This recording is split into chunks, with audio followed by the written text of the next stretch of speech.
उन्होंने एक आर्मी के सोल्जर को पेड़ में बांध रखा है, उसके पैर को काट दिया है, उसके हाथ को काट दिया है, वो चिल्ला रहा है। ये वॉर है और वॉर स्ट्रेटेजी से जीते जाते हैं। इसको बोलते हैं एम्बुश। यूपीएससी को 90% फेल करना है। आईएएस जो भी बनेगा वो पढ़कर नहीं बनेगा।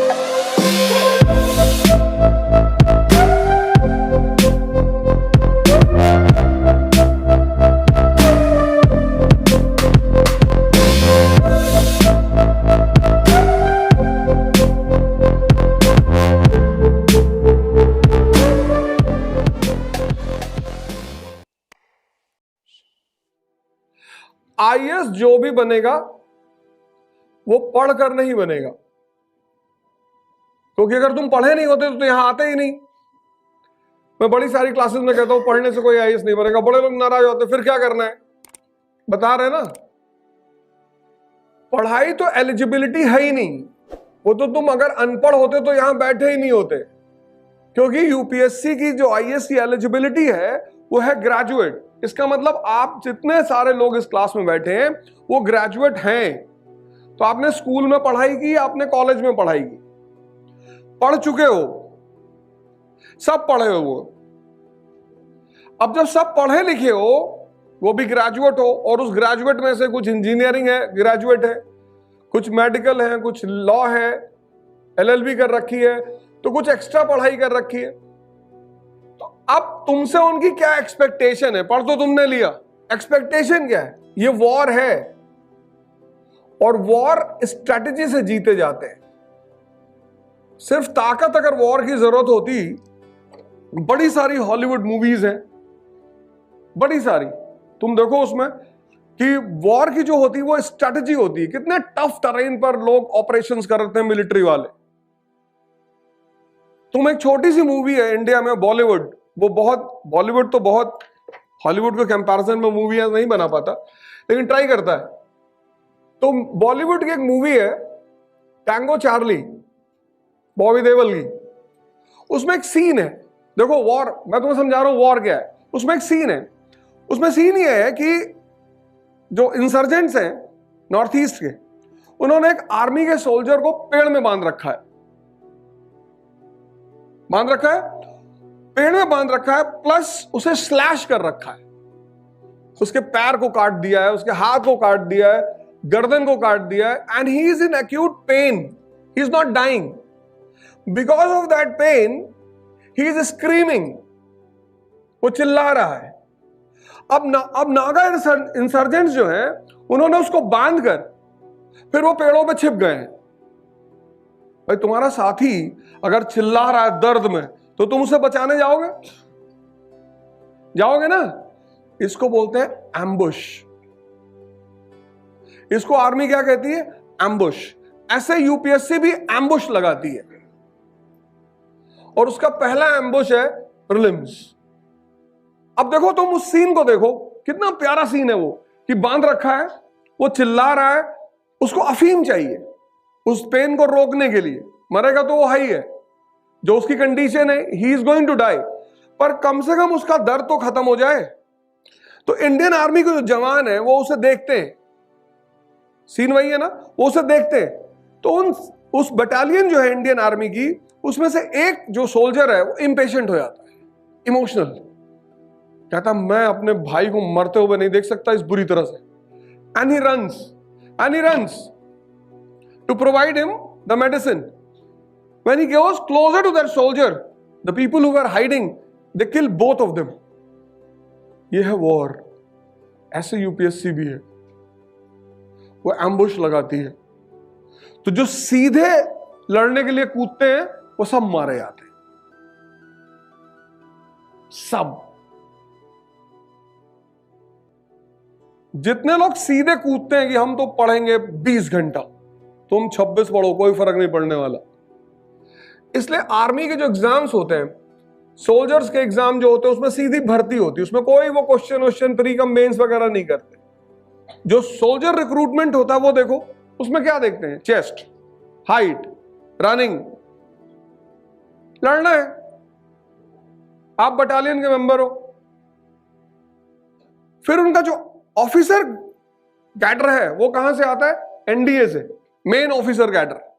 12th के बाद एकदम तैयार करते हैं व्यक्ति को, मेंटली, फिजिकली, साइकोलॉजिकली, हर तरह से। सबसे टफ ट्रेनिंग है एनडीए की। जो कोर ऑफिसर्स निकलते हैं आर्मी के वो एनडीए से निकलते हैं। उसके बाद आर्मी का एक और ग्रुप है आईएमए देहरादून में। उसके बाद आर्मी का एक और ग्रुप है ओटीए मद्रास में। लेकिन तीनों जगह से जो ऑफिसर्स निकलते हैं वो अलग कैटेगरी के ऑफिसर्स होते हैं। और सबसे जबरदस्त कैटेगरी है एनडीए की। वो बोलते हैं हम तुम्हें सोचना सिखाएंगे, हम तुम्हें लड़ना सिखाएंगे, हम तुम्हें एम्बुश लगाना सिखाएंगे। और एनडीए की जो लास्ट एम्बुश होती है 100 किलोमीटर की होती है। उसके बाद जो फाइनल ट्रेनिंग आर्मी में होती है, कमांडोज, एनएसजी, वो तो अलग लेवल ही है। उसमें आम आदमी तो कभी जा ही नहीं सकता, वो पॉसिबिलिटी ही नहीं है। तो वॉर जो लड़ी जाती है वो स्ट्रेटेजी से लड़ी जाती है। बेसिकली एग्जाम का मतलब क्या होता है कि आप स्ट्रेस में हैं। एग्जामिनर को पता होता है कि तुम स्ट्रेस में हो, परीक्षा देने आए हो। उसी स्ट्रेस में वो सोचता है कि अगर इसके दिमाग को घुमा दो तो आते हुए 20 क्वेश्चन गलत करके जाएगा और उन्हें निकालना है। जैसे कॉलेज में क्या है, उन्हें आपको पास करना है। उनके कॉलेज की महिमा है आपके पास करने में। हर शहर में स्कूल जो होते हैं उनकी रेटिंग होती है कि भैया यहां के रिजल्ट बहुत अच्छे आते हैं, 100% लड़के पास करते हैं। लेकिन यूपीएससी को थोड़ी 100% पास करना है, यूपीएससी को 90% फेल करना है। तो जहां टारगेट ही है फेल करने का, जहां उद्देश्य ही है बर्बाद करना, तुम्हारे स्कूल का टारगेट क्या था कि पास करना है, अच्छा रिजल्ट आना है, स्कूल का स्टेटस इंप्रूव करना है। कैसे टीचर तुम्हारे पीछे पड़े रहते थे, प्री बोर्ड टेस्ट और ये टेस्ट और काउंसलिंग और टीचर एंड स्टूडेंट सेशंस कि भैया देखो स्कूल की बेइज्जती मत कराना। हर आदमी लगा हुआ तो तुमको पास कराने में। यूपीएससी तुमको फेल कराने में लगी हुई है। और वो जानती है कि आधे से ज्यादा तुमको बर्बाद ये समाज कर देगा। ये तुमको जीने नहीं देगा। कोई आदमी तुमको मिलेगा, बोले English newspapers rubbish, I never saw any newspaper, never. I saw the magazines and then I skipped all these rubbish. Medieval India is a scrap. एक को तुमने सुना, फिर तुमने दूसरे, अब तो तुम्हारे पास ऑप्शंस है ना यूट्यूब, तो हजारों टॉपर है, तुमने दूसरा टॉपर लगा दिया। उस जगह I used to read 6 newspapers. बोला है। और अगर तुमने 6 महीने 50 टॉपरों को सुन लिया और सब सही कह रहे हैं, सबके अपने अपने रास्ते हैं, बुद्ध, महावीर, कबीर, दादू, नानक, रैदास, सबने एक बात थोड़ी कही, सब अलग अलग बात कह रहे हैं। तभी तो मैंने कहा कि यहां पर राजेंद्र नगर में, मुखर्जी नगर में तुम्हें ऐसे ऐसे लोग मिलेंगे जो पिछले 10 साल से तैयारी कर रहे हैं। It's not a small time. 10 साल से तैयारी कर रहे हैं और अभी तक तैयारी ही कर रहे हैं। वो तैयारी नहीं कर रहे थे, उन्होंने पढ़ाई की है। तैयारी शब्द बहुत इंपॉर्टेंट है। 95% लोग सिर्फ पढ़ते हैं, वो कभी तैयारी नहीं कर पाते।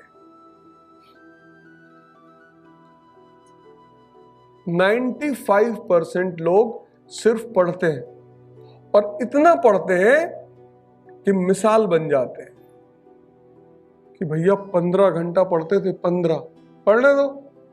वो हिंदू पुरोहित 24 घंटा मंदिर में बैठा हुआ है, वो मुस्लिम पुरोहित 24 घंटा मॉस्क में बैठा हुआ है। क्या फायदा हो रहा है? फायदा तो कबीर को हुआ ना। स्ट्रेटजी सही थी तो भगवान मिला किसको? कबीर को। 1 घंटा मंदिर में नहीं बैठे, पाथर पूजे हर मिले तो मैं पूजू पहाड़, बताते तो चकिया भली पीस खाए संसार।